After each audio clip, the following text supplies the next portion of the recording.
Meus amados, com muito prazer e alegria, eu vos saúdo com a paz do Senhor. Querem estar assentados, por gentileza.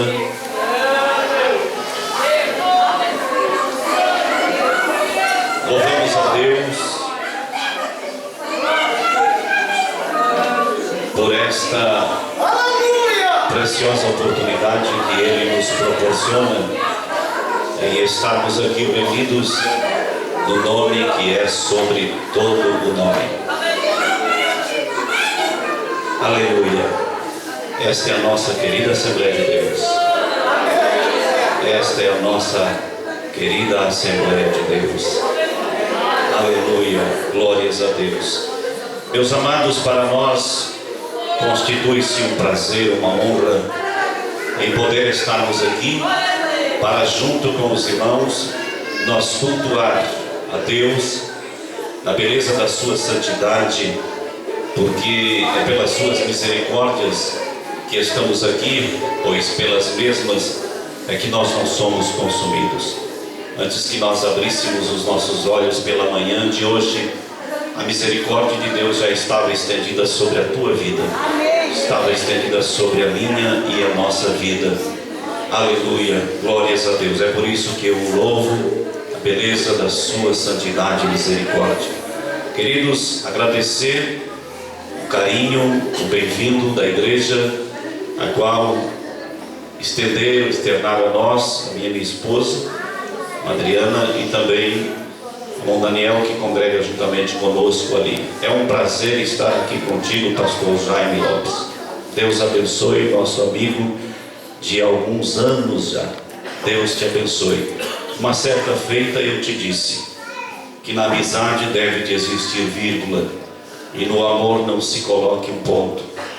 E ainda está de pé em nós nunca colocarmos um ponto no amor da nossa amizade. Que Deus te abençoe, querido, em nome do Senhor Jesus.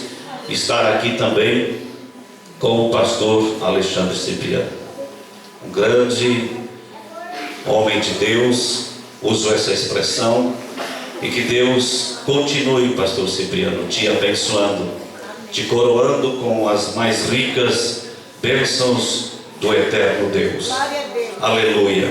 Sei que você é um pregador do Evangelho e que prega a palavra do Senhor, e que Deus abençoe a sua vida, o seu ministério, a sua esposa. Me alegrei muito em ver o teu filho tocar bateria nesta noite, porque me lembrei que alguns anos atrás, quando estava na República do Paraguai, em uma noite, uma madrugada melhor, pelas 4 da manhã, eu me acordei e escutei um barulho de panela. Eu levantei-me, fui até a cozinha. Meu quarto estava separado do conjunto da casa, e quando abri a porta, acendi a luz. Pensei que os paraguaios tinham entrado ali e levado alguma coisa, e abri a porta, e da cozinha estava o meu caçula de fralda, nasceu prematuro, com 2 aninhos e pouco, com as panelas no escuro e batendo com colher. E eu lhe perguntei: que faz aqui? Ele disse: estou tocando bateria, pai. Os anos se passaram, e eu ensinava eles a orarem, os meus filhos, e quando chegava no momento deles pedirem, ele dizia: Jesus, eu quero uma bateria amarela para tocar na igreja. E assim foi, e eu me alegrei muito.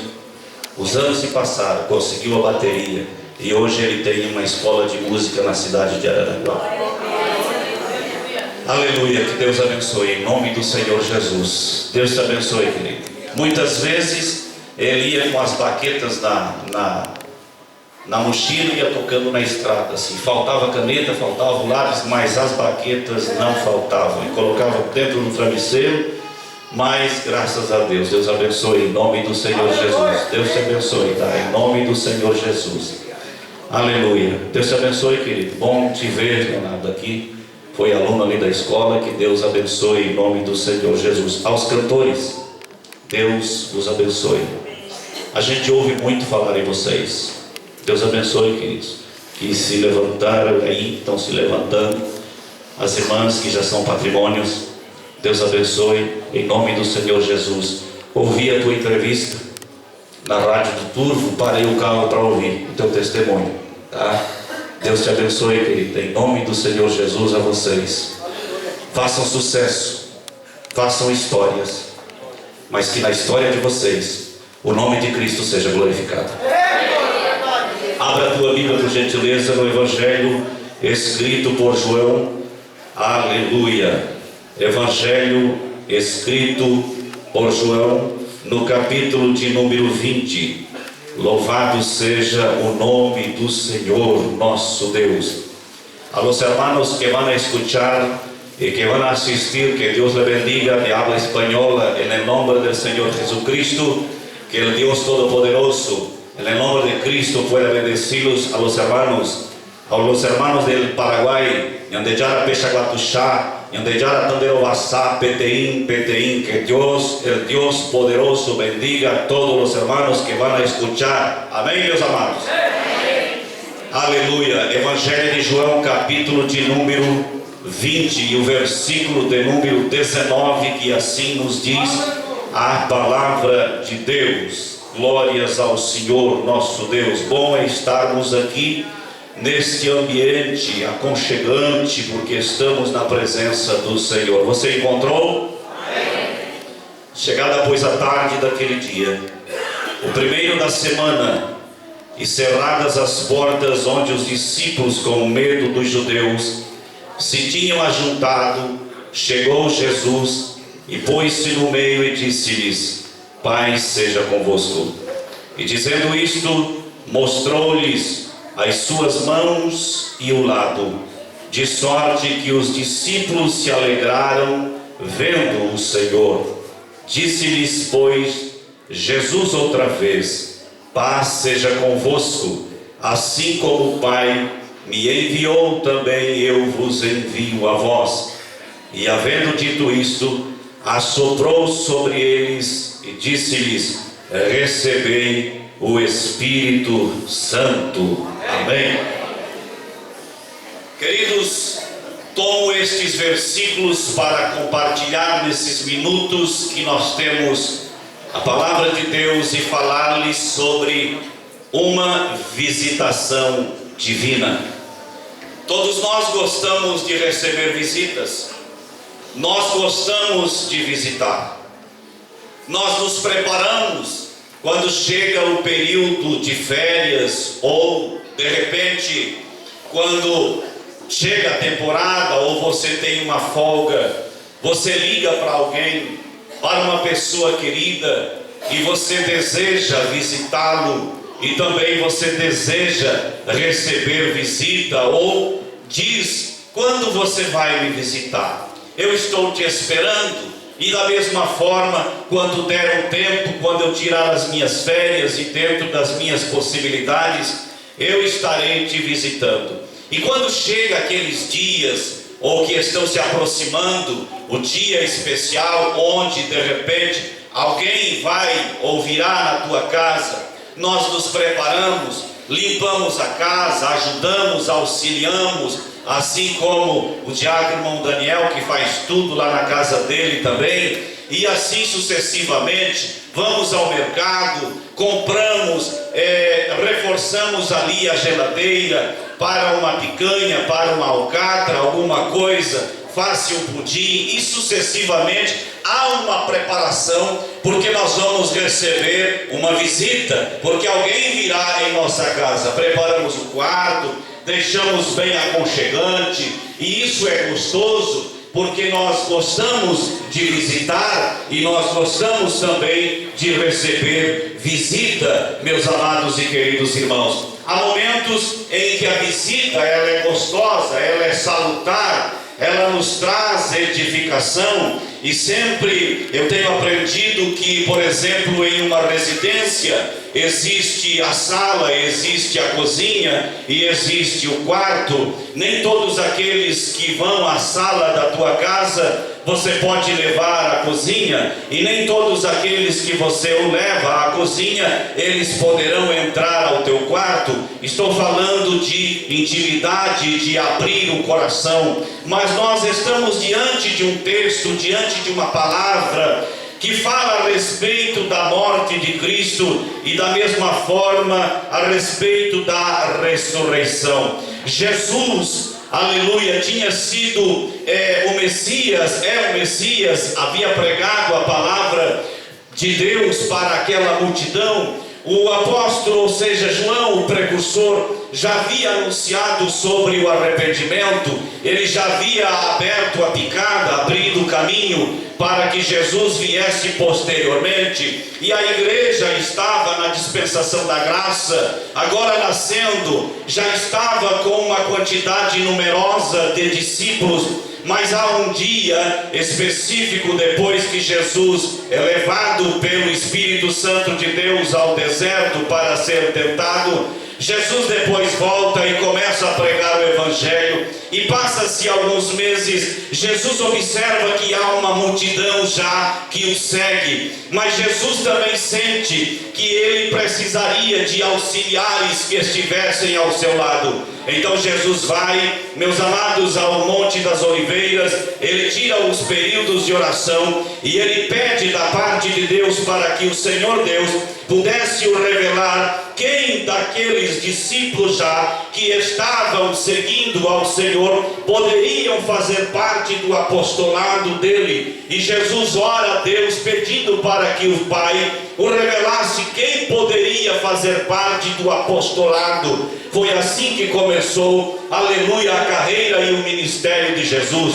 Quando Deus dá a lista para Cristo, para que estes homens viessem o acompanhar, então no dia seguinte, pela manhã, num determinado dia, Jesus vai aonde estavam os apóstolos e começa a chamá-los e dizer: vem tu e segue-me. E os discípulos começaram, os apóstolos seguiram, e foi formado agora o grupo apostólico de nosso Senhor Jesus Cristo. Jesus começa a ensiná-los, a prepará-los numa faculdade do dia a dia, do corre-corre, meus amados, onde eles trabalhavam, onde eles ministravam a palavra, e Jesus sempre dizendo a eles que um dia ele iria morrer na cruz do Calvário. Eles não tinham uma tanta similidade em relação a esta veracidade, a esta verdade. Os discípulos que sempre andavam armados, como o apóstolo São Pedro, pelo fato dele ser um homem sanguíneo e ter um temperamento forte, ao ponto que a Bíblia faz menção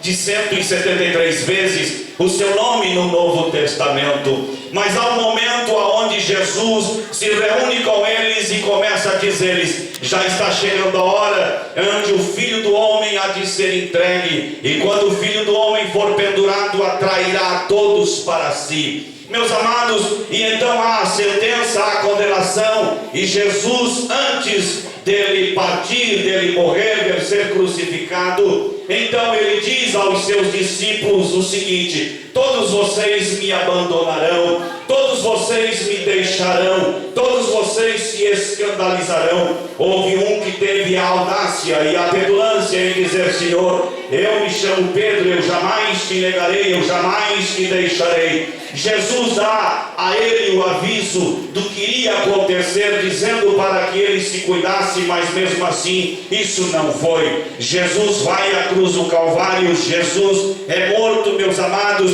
é pendurado ali, e a Bíblia diz que então quando eles tiram o corpo de Cristo e levam para ser sepultado ali no jardim do Gólgota, ou seja, no Gordon, Jesus vai para lá. Mas aonde eu quero me deter, os discípulos então, com medo, eles vão a um determinado lugar, eles vão a uma determinada casa, e eles se trancam as portas e ali ficam fechados, com medo dos judeus. Fecham a porta e ficam ali os 11 homens que haviam seguido a Jesus. A questão agora era: o que começou a passar na mente daqueles apóstolos? Quando eles começaram a refletir, Na noite de sexta-feira, eles começaram automaticamente a procurar uma resposta no vazio da sua alma, porque eles estavam na procura das suas próprias almas, porque eles estavam como que ovelhas sem pastor, caminhando em um determinado local, em um recinto, com medo dos judeus. Talvez eles iam à porta e ficavam observando: se mataram ele, eles podem arrombar a porta e virem aqui e nos apedrejarem e nos matarem da mesma forma. Eu quero acreditar, querida igreja, que naquela primeira noite eles não conseguiram dormir. Eu quero acreditar que naquela primeira noite eles não tinham muito assunto para falar. Eu quero acreditar que naquela noite a consciência deles, no meio de um turbilhão de escuridão, no meio de uma situação caótica, pelo fato deles terem visto pendurado na cruz do madeiro o seu mestre, o Messias, o Jesus de Nazaré, e eles terem assistido de longe o martírio, o sofrimento e a penalidade que Cristo recebeu. Pedro, da mesma forma, talvez coloque a mão na consciência e ele estava atemorizado, e agora o temor e o pavor que invadiam os recônditos de sua alma: eu o traí. E talvez eles começavam a indagar, pastor Cipriano: será que valeu a pena nós estarmos ao lado do homem Jesus de Nazaré? Será que valeu a pena? Porque esta situação de ministério é algo seríssimo, pois custou a morte de um dos nossos que fazia parte, ao ponto de que um deles, que caminhava conosco, que estava conosco, ele teve a coragem de se suicidar. Eles começaram a refletir: será que isto vale a pena? Eu quero acreditar que o apóstolo Pedro automaticamente volta na sua memória aquilo que ele havia falado para Cristo Jesus: nós deixamos tudo para te seguir, e o que é que nós vamos ganhar? Qual será o lucro que nós teremos? Todos os apóstolos começaram naquela noite, talvez de uma forma silenciosa, a indagar: será que valeu a pena? Será que vale a pena? E agora o que nós vamos fazer? Qual será o nosso futuro? Nós estamos aqui escondidos. Pedro não podia voltar para casa. Pedro não voltou para Cafarnaum, onde ele morava. Ele estava no centro de Jerusalém. A situação estava caótica, porque eles haviam matado a Cristo Jesus, e agora eles estavam como que ovelhas sem pastor, dispersos. Automaticamente as suas consciências foram despertadas, ao ponto da incredulidade pervadir o coração, até mesmo de um dos apóstolos, chamado Tomé. E agora havia entre eles, na verdade, aqueles homens que andavam com Jesus. Nada mais ecoava dentro daquele recinto um silêncio tumular. Passa a noite de sexta-feira, não sei se eles levaram algum lanche, alguma coisa para comer. No outro dia, no sábado, oh, que terrível, que dia de angústia. Meus amados, quando eu começo a entender estas coisas no lado espiritual, a coisa mais barulhenta para um crente, a coisa mais terrível para um cristão, não é simplesmente estar ao lado, ou você ouve as turbinas de um avião, ou você está ao próximo a uma ferrovia de trem, ou simplesmente ouve o barulho de um canhão que explode, que estoura. Não é esta coisa mais barulhenta, não é isto que te tira de dentro de casa, não é isso que faz às vezes você sair da sua poltrona, você sair do seu recinto, fechar a porta e dizer: eu vou ter que dar uma volta, eu vou sair. Mas o que é então, pastor Estecanela, a coisa mais barulhenta? Meus amados, dependendo da situação, dependendo da circunstância, é o próprio silêncio. O silêncio nos incomoda, o silêncio nos perturba, o silêncio nos tira de dentro de casa,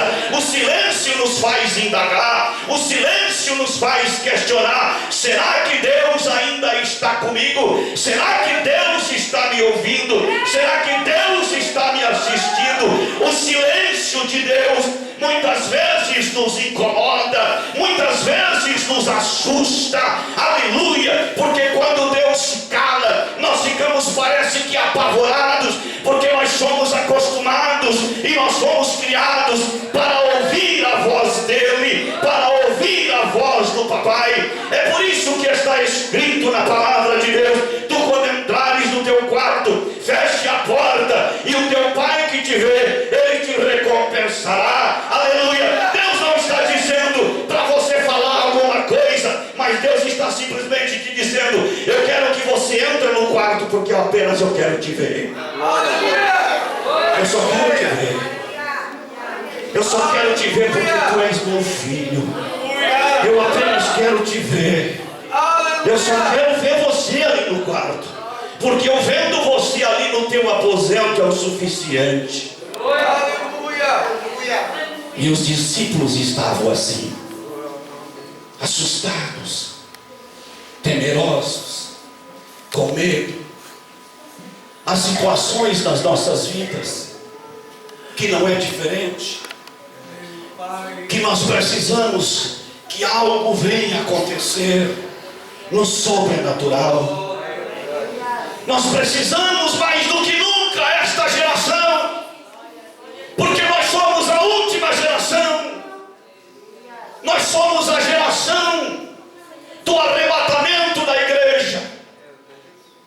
Queridos, 150 gerações se passaram. Nós somos a geração do arrebatamento, aonde nós acreditamos muitas vezes que há de vir um grande avivamento da parte de Deus para as nossas igrejas, para as nossas vidas.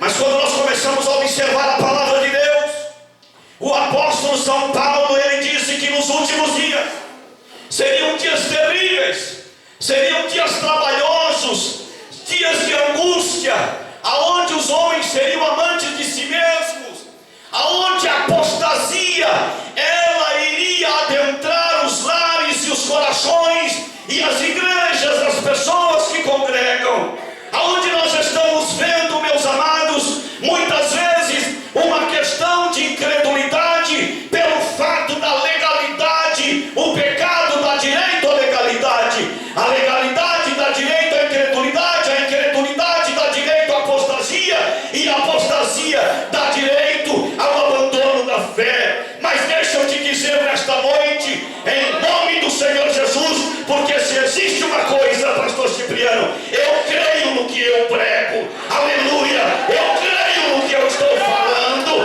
aleluia. Deixe-me te dizer nesta noite, tanto você como eu, como nós, muitas vezes em nossas vidas, nós precisamos de uma visitação divina na nossa vida, na nossa casa, na nossa igreja. E deixe-me te dizer nesta noite, aleluia, Deus, nesta oportunidade, Ele agendou com você, conosco aqui, para te visitar, para te abençoar, aleluia.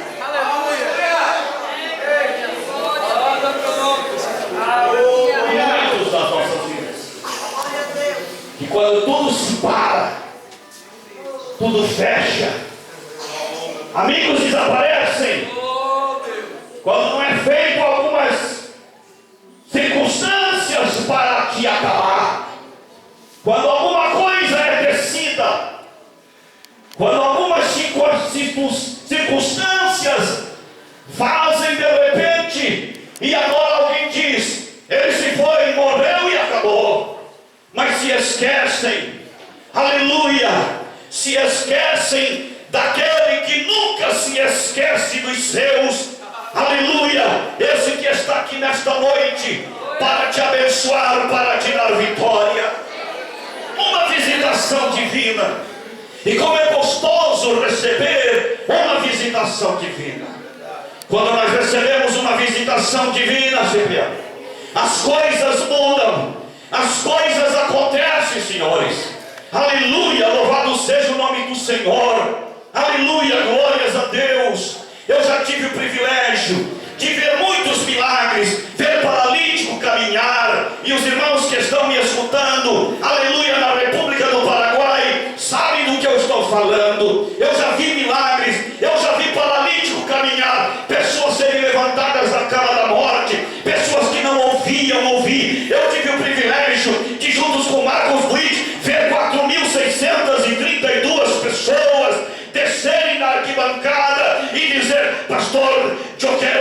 Cristo como el Salvador de mi corazón. ¿Por quê? Porque quando Cristo, aleluia, resolve descer e fazer uma visitação divina, as coisas acontecem. Aleluia. Jacó era assim. Jacó foi abençoado. Tinha o seu irmão, neto de Abraão, e ele pensou, quando recebeu a bênção do pai, quando ele foi com as características de outro, com as roupagens de outro, com o CPF de outro, com o RG de outro, e o pai o abençoou para ganharmos tempo, e ele foi e ele pensou: tudo o que eu fizer agora tem a bênção de Deus, porque eu sou neto de Abraão. Os anos se passam, 20 anos se passaram, aleluia, e quando ele passa em Betel, naquela noite com uma mochila nas costas e apenas um cajado, aleluia, vem um sono, ele deita, e ali ele tem um sonho, uma visão dos anjos subindo e descendo, e ele diz verdadeiramente: isso aqui era a casa de Deus, eu não sabia. Os anos se vai, ele vai para Labão, trabalha, se apaixona, aleluia, começa a ficar rico, ele faz um negócio com o sogro, ele diz: sogro, toda ovelha malhada que nascer, ela será minha. E o sogro pensou: olha, como meu genro é atrapalhado, pois não tem macho malhado no rebanho, e como isso vai acontecer? Mas Jacó vai lá, pega as madeiras de acácia, tem um lago, ele coloca ali fincado aquelas madeiras, faz entrelaçados, as ovelhas, se está na Bíblia, as ovelhas vêm beber a água, à noite elas começam a resmoer, e elas ficam imaginando: quem dera se eu pudesse ter um filhinho malhado, quem dera se eu pudesse ter um filhinho malhado, aleluia. E de repente, isso está na Bíblia, isso não é heresia, e de repente começa a aparecer ovelha malhada no rebanho, e Jacó pensa: olha como Deus está me abençoando, olha como Deus está comigo, o Deus do meu pai. Aí o sogro pensa: meu Deus, vamos fazer um negócio que a ovelha malhada que nascer, ela será minha e a lisa será tua. Feito o negócio, sogro, Jacó corria lá na lagoa, tirava todas aquelas estacas e só começava a produzir a ovelha que ele queria que a produzisse. E então ele pensou: como eu vou ficar rico, milionário? Queridos, nós temos que entender uma grande verdade: nem todas as vezes sinônimos de bênção, aleluia, sinônimos, ou melhor, riquezas materiais, são sinônimos de bênção da parte de Deus. Ele está lá: ei Deus, o que está fazendo aí? Estou esperando alguém adentrar no templo, no Cristo Redentor, na noite de 19 de maio de 2016. Deus, mas o que estás fazendo? Estou esperando alguém. Os anos se passam até que a Bíblia diz, aleluia, e resolveu Jacó voltar. E ele volta. E até que de repente ele pergunta: precisamos saber de quem é esta terra. O encarregado, o capitão, ali pega e diz: olha, é de um tal de Esaú. É de um tal de Esaú. Então precisamos de uma carta de autorização para poder passar com o rebanho, para poder passar com tudo isso aqui. E o encarregado vai e encontra. Ele manda os presentes, que os irmãos conhecem a história. Eu sei que vocês têm aqui doutrinadores, mas até que de repente eles olham, ele não quis receber, ele não quis nada, mas ele manda uma mensagem para o senhor. Inclusive, senhor Jacó, um homem lá da casa, da fazenda, ele é meio parecido com o senhor. Parece que vocês são até parentes, porque ninguém sabia da história de Jacó, ninguém sabia da história dele, aleluia. Até que de repente a Bíblia diz que ele divide, quando ouve que vem 400.000 ao seu encontro, e ele divide o rebanho, e a Bíblia diz o seguinte: e ficou Jacó aquela noite sozinho. As maiores decisões, nós temos que muitas vezes ficar sozinhos. O problema é que nós não gostamos de ficar sozinhos. O problema é que nós não fomos ensinados e nós não estamos preparados para estar sozinhos. Nós não gostamos disso, porque é no silêncio da alma que brotam as maiores